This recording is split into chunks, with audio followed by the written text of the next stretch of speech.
केरल देश में एक राजा थे, बड़े प्रतापी राजा। और उन प्रतापी राजा के यहां एक पुत्र ने जन्म लिया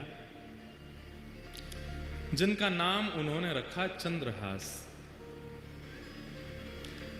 धीरे धीरे बालक जब 3 वर्ष का हो गया, बहुत सावधानी से सुनिएगा सब लोग, बालक जब 3 वर्ष का हो गया तब केरल देश में एक शत्रु राजा ने चढ़ाई की और ऐसी चढ़ाई की कि पूरे केरल देश को अपने वश में कर लिया। अनंत संख्या लेकर के सैनिकों की आया, पूरे केरल देश पर आक्रमण कर दिया। उस आक्रमण में राजा मारे गए, सैनिक मारे गए। अब धीरे धीरे स्थिति की सेना ने भीतर देश में प्रवेश करके वहां की औरतों को, बच्चों को भी मारना प्रारंभ किया।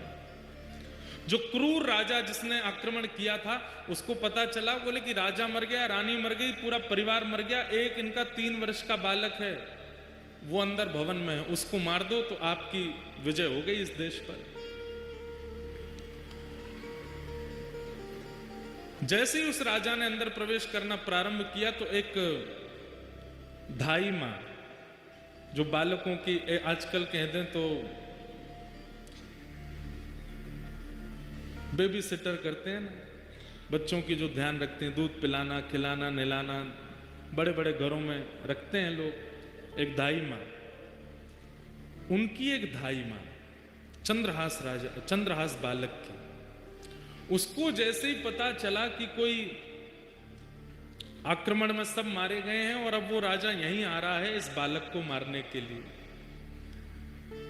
तुरंत बालक को उठा करके उसके जितने राजकीय वस्त्र थे सब उतार दिए, सोने चांदी आदि जो भी उसने पहन रखा था सब उतार करके फेंक दिए। मैले कुचैले वस्त्र जो सामान्य लोगों के होते हैं वो बालक को पहना दिए, कालीत उसके मुख पर पोत दी, अजीब सा उसका रूप कर दिया, केश बिखेर दिए, कड़ूले आदि सब उतार करके फेंक दिए और अपने सौल में लपेट करके बालक को लेकर के जा रही हैं। बालक से कह रही हैं, 3 वर्ष के हैं अभी चंद्रहास, कह रही हैं कोई अगर पूछे कि ये कौन है तो तुम धाई मां मत बोलना है, बोलना ही मेरी मां है। बेटा आज से मैं ही तेरी मां हूं।